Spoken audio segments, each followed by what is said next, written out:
History of police. This is just a quick overview. And the book does a real good job of explaining how police got to be where we're at. Started off with the plague system. Then the shires, the shireries, watch system, justice of the peace. Shires are just like counties. Shireries is actually the root where sheriff came from. The derivative sheriff, that's the base. Shiree. Of course, English bastardized the term, came up with sheriff. Watch system, neighbors watched out for themselves, things like a neighborhood watch. They patrolled themselves. And then, of course, justice of the peace started in Europe with constables, and we'll talk about that. Private police, thief takers. Let's see. Court bailiffs also acted as thief takers. They were notorious for violence, universally corrupt. The Bow Street Runners, that's what I was thinking, the Bow Street Runners. Okay, so when it first started, you give people authority over other people. Human nature kicks in, you become a bully. You start taking advantage of those you're supposed to be providing security for, and it really didn't work. Nobody was being held accountable. It was if I say, Melissa, you're the boss of the class. Give her no direction, no expectations, nothing. Just that she is the boss. And everybody in the class knows she's the boss. She likes it. Now she starts requiring everyone to pay her $1 a day. Tax fees, you're good. $1 a day, so you can be sitting in this class. She owns these chairs. She calls it a rental fee. And it goes on, it gets worse. That was just the basis. Corruption ensued as soon as they started giving people power, authority over other people. We had to find them accountable. So the Bow Street Runners were kind of the first attempt at doing that. They weren't wearing uniforms yet, they weren't sworn, they were just working on behalf of the city. It was the city ordinance. So they worked for the city. They were referred to as the Bow Street Runners. Everybody knew they had the power, and they also began to get very corrupt. So from the beginning, as soon as we started giving people power over others, corruption ensues. London Metropolitan Police, Sir Robert Peel, established the Metropolitan Act for the first organized, uniformed, sworn, badge-wearing police force. They were still plagued by corruption, but at least there was some accountability. Not very successful at stopping crime, and guess who won out? Those people with the money. But that was the beginning. It was still the first attempt. And you gotta learn from your mistakes. So Sir Robert Peel is the first person to actually sit down and think about it and say, what if we made these changes? Got the ball rolling. Law enforcement in colonial America, we parallel our British counterparts. Even though we fought for separation, we still incorporated a lot of their beliefs.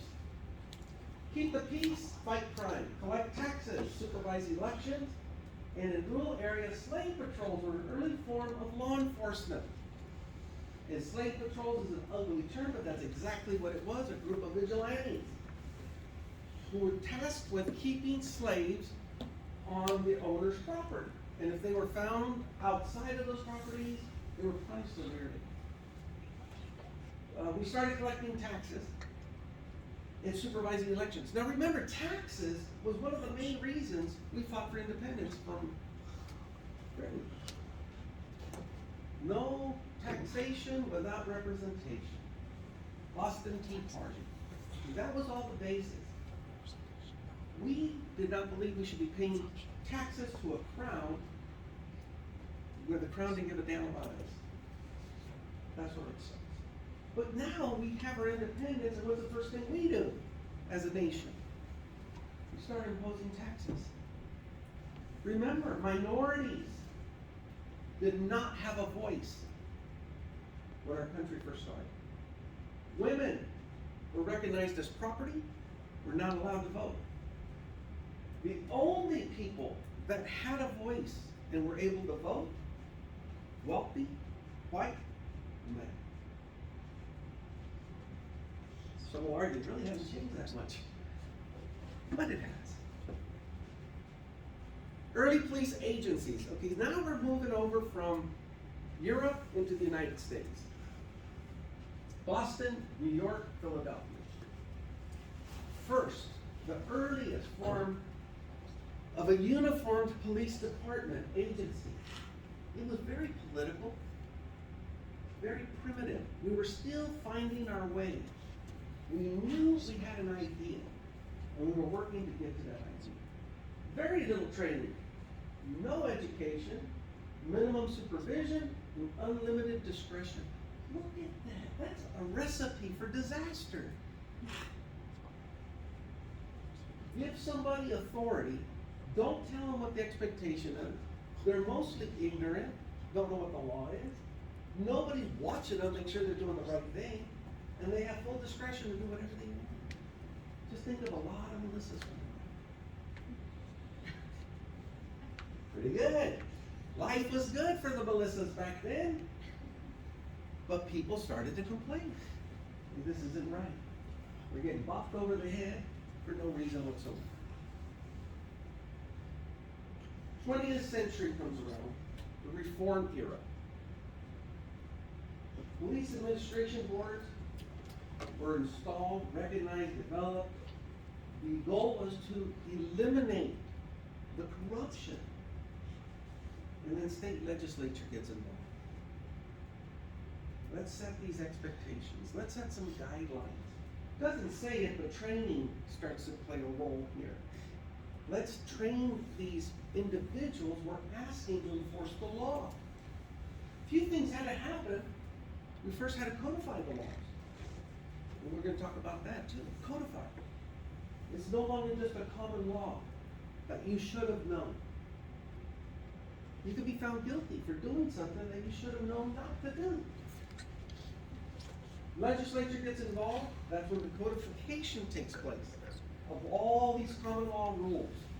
Put them in a book so that everybody knows what the law is. Great idea. Along with that, we got to tell people what the punishment is if you break this law. Great idea. So this is where the ball starts to roll. Professionalism. This one's still in effect. International Association's Chief of Police. Civil Service Police Force centralized organizational structure, and then the Wickersham Commission to supervise individual police agencies to make sure these agencies are acting on the interests of those they're supposed to be protecting and not on their own interests. Professionalism is huge. Huge. Anyone looking to become a police officer, anything to do with law enforcement agency, you can count on you're going to go through an academy. Part of the professionalism. When I started, we had actually two academies before mine. We had just started to go to the academies. Before that, you went down to the prison, put in your application. They hired you. No badges, shoddy ass uniform, it was a khaki outfit. 2 weeks of training. You hung out with the other new hires, and one sergeant would show you around, teach you the ropes, and then you're on your own. That was it. I started, we had a 4-week academy. We had just bumped up from 2 to 4. A 4-week academy. And it was pretty good. You know, it was structured. They told us what we wanted. But what was happening here, guys, we didn't want to be professionals just for the sake of becoming a professional. We wanted to be recognized as professionals so we can influence the legislature and the governor to give them more money for pay increases. And they go hand in hand. The more training, the more professional your agency is, the more money you're getting paid. Right now, they still haven't enforced the 4-year degree. CHP, I know the feds do. If anybody's looking at being a federal officer, 4-year degree. Other ones, they're looking at 2 minimum, but they haven't enforced it as far as I know. A GED or high school diploma will get you into most, but you have to go through an academy where they'll train you. And they put you on a probationary period, usually 9 months, during which you also do a 2-year apprenticeship program. So from your day to hire, for 2 solid years, you're in training, one form or another. After your 2 years are up, then you get tenure, for lack of a better word. Now you're fully sworn in peace officer. Takes 2 years, and that's in most agencies. All right, so the professionalism, it helps for accountability, because you can no longer say, well, I didn't know I wasn't supposed to shoot them. Now you do. Hold you accountable. Search YouTube? No, that's not. Okay, so policing in the 60s. Supreme Court decisions decided to control police operations and procedures. Growing tension between police and public, growing crime rate. 60s. That's the hippie era. Flower children, flower child. Revolution against Vietnam. What's that? Love, not war. I'm trying to remember all the different signs. It was really a radical time. People did not like the police. They still don't. Supreme Court decisions. The courts are really playing a big role now in law enforcement because of complaints from the citizens making their ways up all to the Supreme Court, and the court's looking at them saying, you can't do that. Or, yeah, you can do that, but you can't do this. So they're providing guidance to law enforcement agencies. And then the 70s kick in. Enforcement assistance devoted a significant portion of its funds to police agencies, much of which was used for the advanced training of officers. And then women and minority recruits kicks in the 70s. Big push for women and minorities. About time.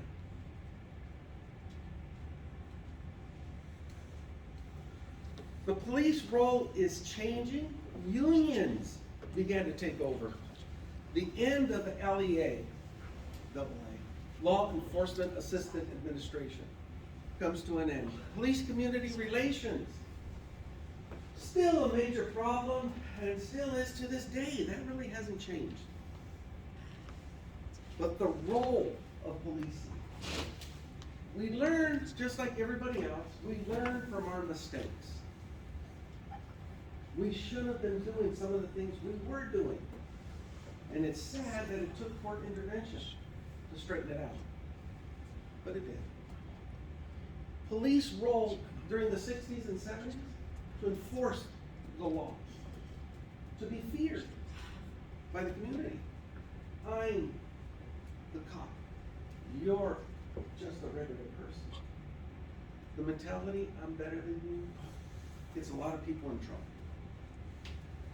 So that's changing. Now, police have learned, if anybody's taking the community relations class at 118, I really like teaching that class because you're only as effective as your community. I can't have eyes everywhere. If you do, the residents in the community are there for the long haul. So if an officer can build a relationship with that community, they become 10 times more effective because that community is not afraid to call them. Say, hey, you might want to know what's going on. Give the officer a tip. If you want to work in a prison, still true. The only thing is the inmate population is the one you got to cultivate to trust you. County jails, private prisons, state prisons, federal prisons, it's all the same. You have to cultivate these people to trust you, not just be their warden, their gatekeeper.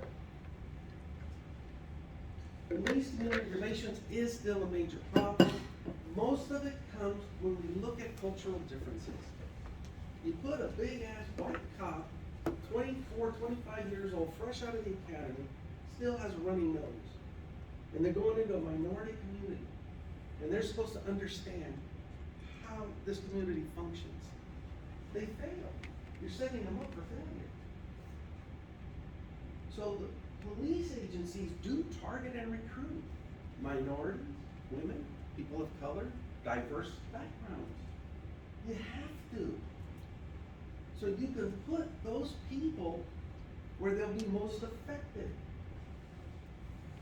When I was working up in Stockton, I was working with paroles for a little bit. And we had to go into a Hmong community. Drive up, and I'll never forget this lady with a water hose inside her house, rinsing down the floors. Just been there rinsing down the floors. Walk up and we were looking for somebody. And try to speak to her, she would look down, wouldn't even look at us, answered yes and no. We didn't get anywhere with this person. Until we found a field officer with long relations, came in and spoke to a male, because she wouldn't talk to anybody. Spoke to a male of the family who was able to get the information we needed. We were completely useless. But if you bring somebody who understands, you don't talk to a female, especially an older female. They don't even look you in the eye. She kept looking down. But rinsing the carpet, that's what they did at home. They don't know that that's what the wall carpeting. You live and you learn. Was a problem back when I was doing it, and it's still a problem today. Rodney King. If you don't know Rodney King, wow, where have you been? Yeah. The beginning of community policing, diversity in police departments. Police departments have to get their heads out of their behinds. You're not going to be effective if you cannot include these minority communities. You got to make them take ownership. And we talk a lot about that in the 1 and 2 class. Since 2000, federal agencies recognized in response to the events of 9/11, evidence-based era, in 2008, the economy. That was the crash of the housing industry. So 9/11. Anybody that looks like they're from the Middle East, wears a thing on their head, no disrespect, I don't know what it's called. Hijab. What is it? I think it's a hijab. Hijab? We'll call it a hijab for lack of, I don't know. The hijab, how about the gown? That one I don't know. Then they wear their gown. They wear the long beard. If I put on those things, I could pass as Middle Eastern. People would buy it. Or I don't know about it, but I've been told that I do look Middle Eastern. If you saw somebody that looked Middle Eastern with a hijab, the gown, the beard, they get in the elevator. Right after 9/11, they get in an elevator. Ain't nobody getting in that elevator. Hell no. I consider myself pretty open-minded, but I wouldn't get on an airplane at that time if I saw somebody that looked like that. For fear. Because the people that cause those crashes look like this guy. Is that fair to this guy? Hell no. I understand that. But fear is one hell of a motivator. Evidence-based era, we have so much technology with DNA, different types of forensics, CCT type systems, monitoring, satellite systems, that we really rely a lot on evidence, and we're getting away from testimony. Yeah. I could have an eyewitness, says they were there, willing to testify, and I'm reluctant to use it. I will go first to my cameras, my evidence, what I can prove scientifically, before I take somebody's testimony. Why? Why would I not want testimony? What do you think? His memory can always be fuzzy, so you can get something mixed up or something's wrong depending on how late let's say the crime was from when it happened. Absolutely. They can misremember things. No, kind of similarities. Same thing, along those lines. How about biases? Think about it. Somebody says, officer, I saw one of them. It was that black guy right there. He did. And say, okay, can you identify him? No, they all look the same, officer. You're gonna take that person's testimony over what the camera say? And I'll say about Mexicans too, guys. I've seen a lot of footage, raw footage, where we had to identify who the perp was, and they happen to be Mexicans. And they all shave their damn head at this time when they go out to the yard to kill somebody. Because they know it's gonna be real difficult to tell where you're laughing because you know what I'm talking about. Yeah. It's hard as hell, okay, to tell one Mexican looking guy from another, unless you look at Bonnie. When you look at who's that little cowboy, and he's 6'7", 300 pounds, right? Yeah, but when you got 50 people moving all across the yard and bullets being fired and pepper spray. It's being shot. hard to go back and figure out, and they do it on purpose. They wear similar clothing. They all shake their heads, no face color. They're trying to take away the cues, so we can't recognize it. It's tough. Okay, it really is tough. So evidence based on testimony can be confusing, can be biased. There's a lot of things that can taint it.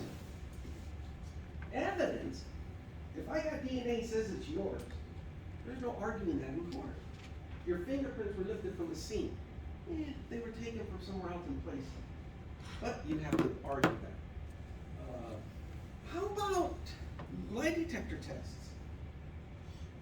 What do you guys think about those as evidence based?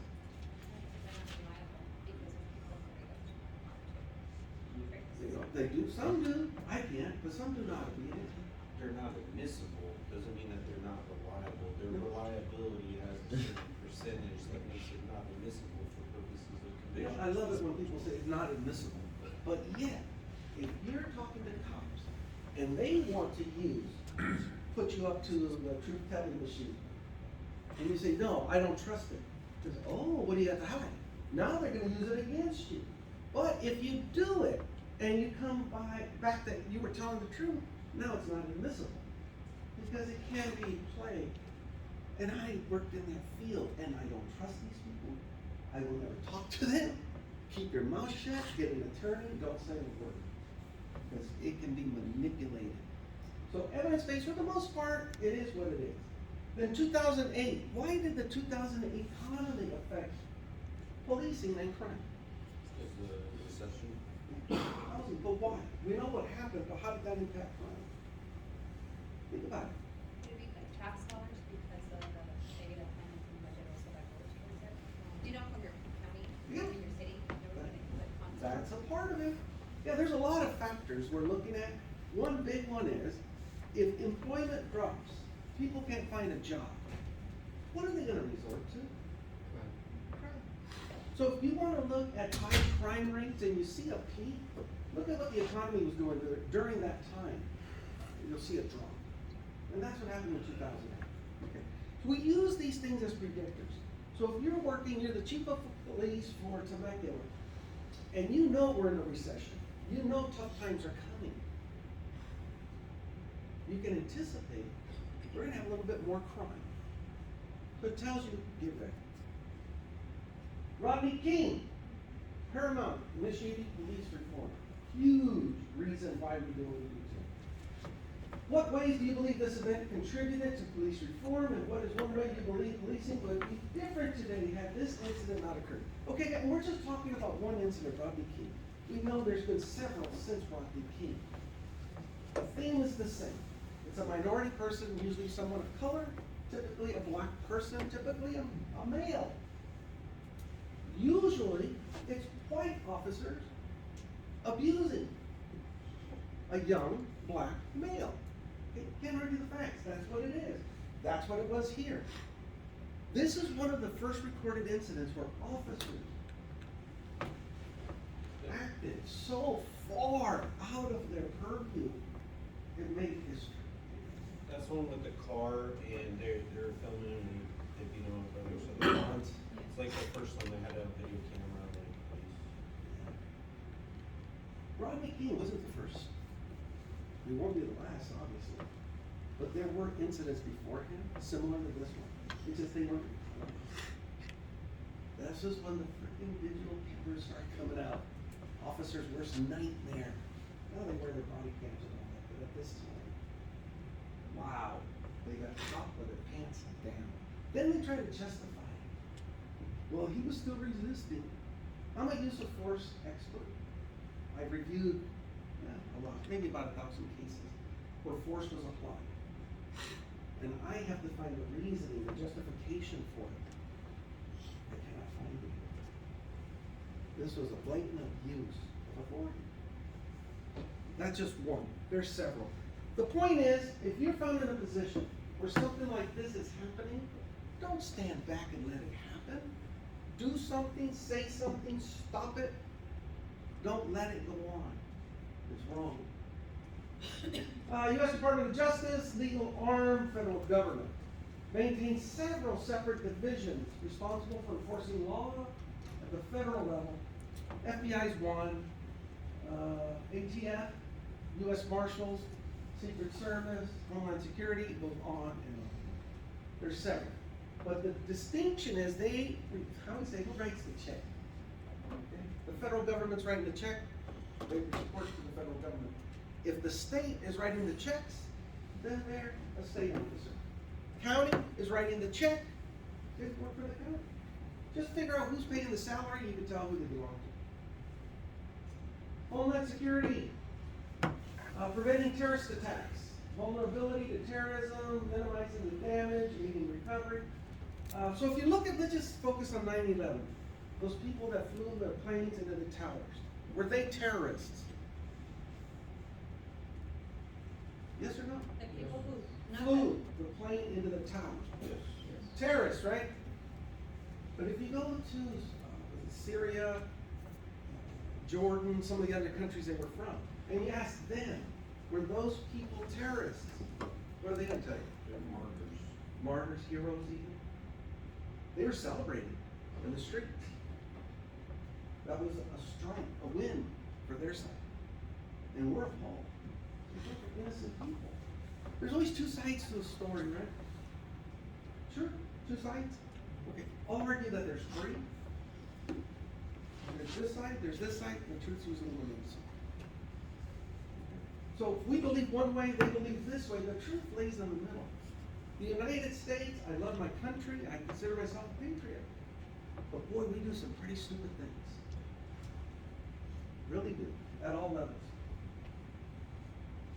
State law, legislatively created. They deal with incidents of crime in non-urban areas. Sometimes.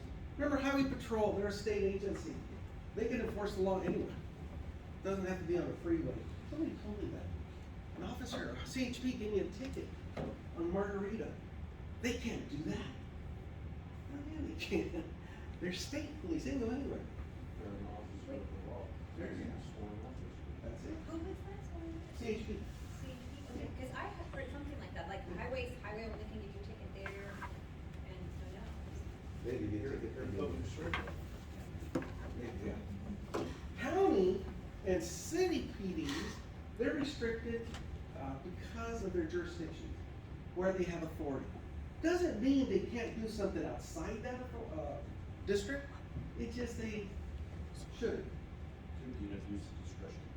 A lot of discretion, especially if you're in pursuit. That's a no-brainer. If you're in pursuit of somebody, you don't stop in Temecula city line because you're a Temecula PD and they just went into Marietta. It is ridiculous. No, you stay. Same thing with the county. They're gonna pursue you no matter. County law enforcement is the sheriff. Some carry out only court-related duties. The sheriff's is probably the one agency with the most opportunities in my opinion. And if I had to do it all over again, if I was sitting in your seats, I would be going sheriff somewhere. They just can accommodate so many different interests. Metropolitan law enforcement make up a majority of the nation's law enforcement. Metro, city, the PDs, whether you're a small agency or a big agency, they have the numbers. The largest police law enforcement agency in the world, the largest law enforcement agency in the world is who? This is extra credit, folks. Department of Corrections, CCPOA, Correctional Police Officers. They're almost twice as large as any other police force, not only in our country, but in the world. And that's important because they have a lot of political influence. Differences between Fed, state, county, metro. This is a nice chart. Not really neat to know, it's just more of an informative basis. Interesting. If you're state or county and you got an investigation and it leads you from here to Nevada, so you want to pursue your investigation into Nevada, You can't. You can't. You have to get their permission. Usually they'll assign a liaison to you. If it's important enough, then you'll have assistance. So you have someone from that state with the authority. The only exception up here are the feds. They can go anywhere, state to state to state, without having to worry about jurisdiction.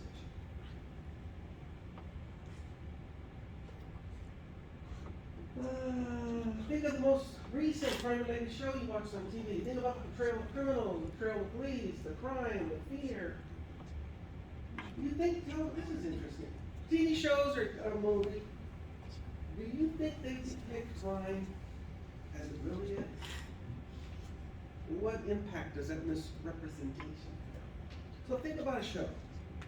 I don't watch any of those.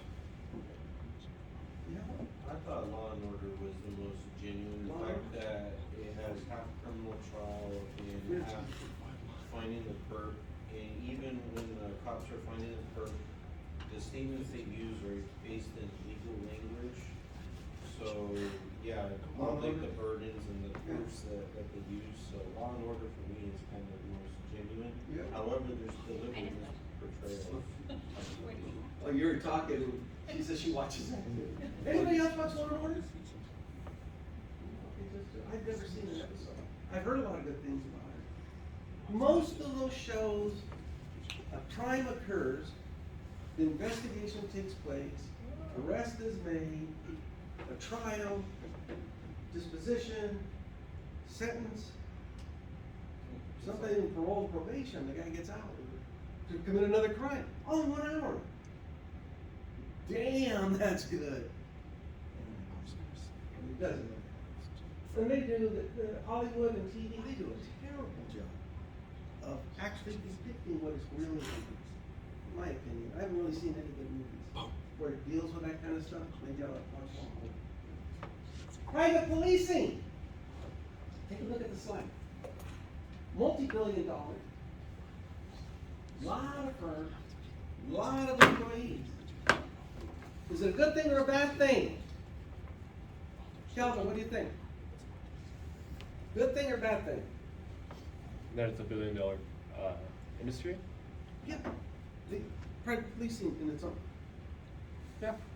It's a good thing? Okay. Everybody agree with that? It's a good thing, private? Who disagrees? Josh, you kind of, you don't know, you don't know. Who adamantly disagrees? Private security is the worst. Do away with it. Greg, what you got? Yeah, the private polices, they get less resources in the prison, less canteen, less access to a whole bunch of stuff, less oversight, it's just not good. Yeah. Then paying for a bunch more lawsuits, this, that, all of that. You have two officers. We'll click on CHP. CHP officer standing right here in front of you in full uniform. Think of the image. Standing next to him is Paul Blart, Mall Cop.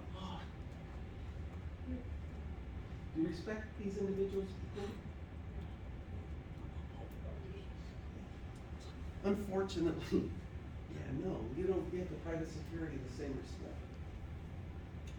And it's sad that they have that stigma. They're a joke. Red cops. Some of the best cops I've ever worked with. Private security. A lot of these guys, my brother, one of my best friends, myself, we were private. I had my private license, my private firearms, investigative business. We provide investigation services and protection services. So my brother and my buddy, my brother works for Yahoo, some big wigs for Yahoo, and my partner works for Google, some of their big wigs. And they provide full protection services. So everywhere they go with. They're private. And if you ever met them, you don't want to mess with these guys. And they do know what they're doing. My partner also likes to work at Levi Stadium during football games. He provides the security when they're moving money. Again, you're not gonna mess with these people. In private security, there's definitely a place. If you have a multi-million or billion-dollar corporation, you're gonna surround yourself with some of the best private security. Money can buy. I'm not talking mercenaries, that's a whole other thing. We're talking private security. They do an excellent job. Most of them are retired police officers, so they got all their training. Shit, one of the guys I worked with, he actually ran along the presidential car. Carter, not Carter. Not the peanut guy. Jimmy, the one that was with Monica Lewinsky. Bill Clinton? Clinton. I can't remember, but I remember Monica Every female Lewinsky, knows. right? Yeah, so he was actually one of the guys running alongside the car, and we did firearms training. So these are some serious people. So yeah, private security, it's a niche, they provide a service. They do have privately owned and operated prisons. That one I'm kind of on the fence. I don't know. Even though they're privately owned and operated, they still have department oversight. Where some employee from Department of Corrections works at these places in some type of administrative position. But the day-to-day operations are these minimum wage paid guards. Very unprofessional, because they don't have academies, so they don't make that much money. Some of them are good, they go there just to get their foot in the door while they're applying for the county and for the state. So there is, I believe, a place for this type of work. Just keep that in mind moving forward. Most of you are young, you can get a job with a state or county. But then later, when you hit 40, 45, you might want to consider doing something like this. Reasons for having it, they're non-governmental provision of important services, particularly crime control. Growth of mass private property, and believe the government police are not capable or not willing to provide the level of security these places need. So they pay for it out of their own pocket to make sure their companies, their manufacturing, make sure their interests are protected. Private and police compare, let's see, puts profits motive first and is client driven.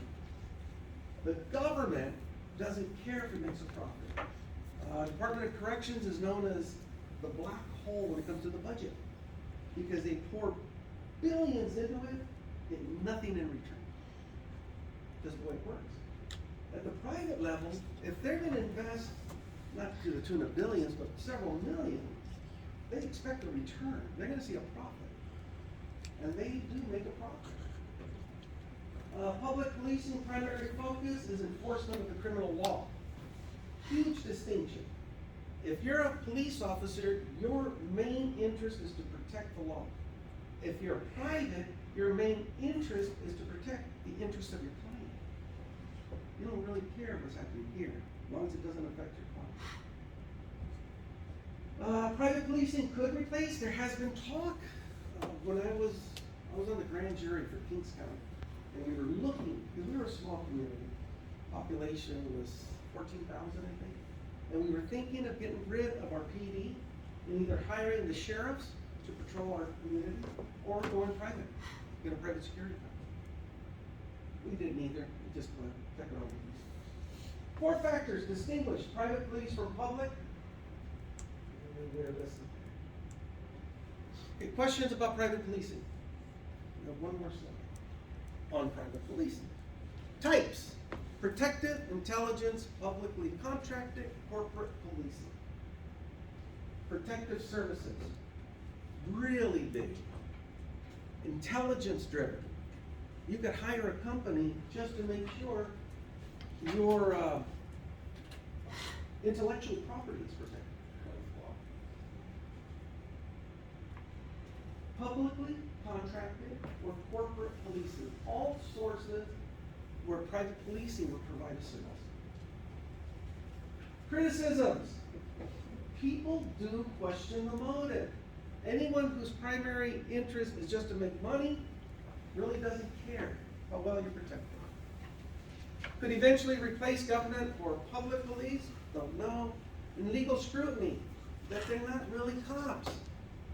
They're not sworn peace officers. Their jurisdiction ends at the fence line. Their jurisdiction ends with their client, if it's a protective detail. Maybe, but if you're the client, you don't care. You want your property protected, you don't care about your neighbor. As long as your stuff is safe. If you're traveling, as long as you're safe, you don't care about what's going on. Technology. Identifying criminals, linking computer software, data mining, locating criminals, gun detectors, CCTV, enclosed space detections, and thermal imagers. There's so much technology out there. I'm telling you, the last one I'm reading that is probably gonna come to the United States, it's used in Europe, and that's gait detection, how a person walks. I told you So they this. put like Yeah. an RFID sheet and you can't walk through something. No, just on the camera, as you're walking down the street, and they're looking for a suspect. Because you can hide your facial features, you can wear heavy clothing, but you really can't change your gait, is what this technology is saying. And they've proven it, several different blind, double-blind type of experiments, where they can tell you who's who, just by the way they walk.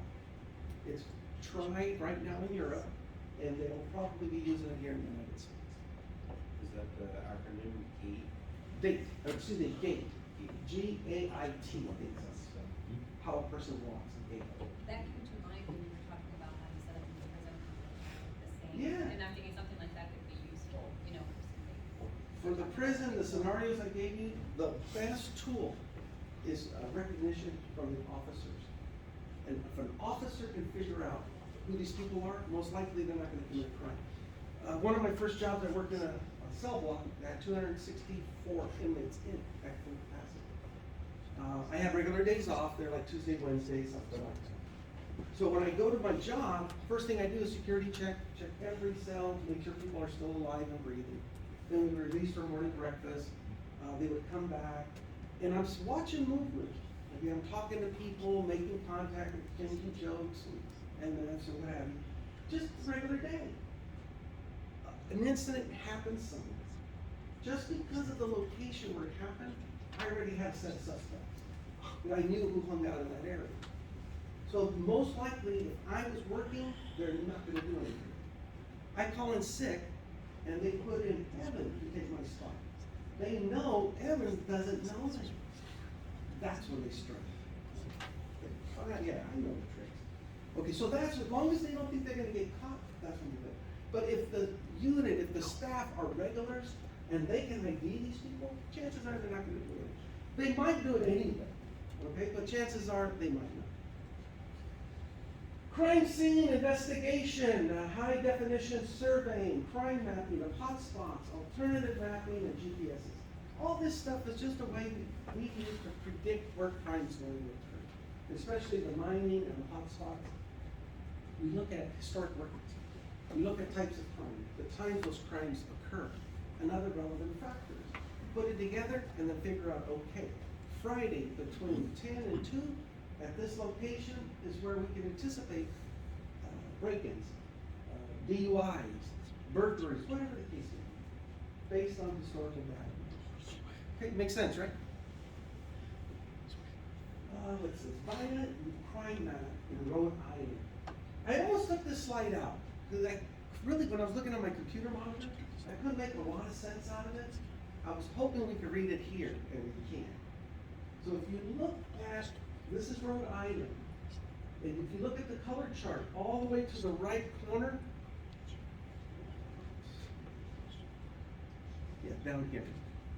Look where it says many crimes, and you can see the little red areas, okay, where these crimes have occurred in the past.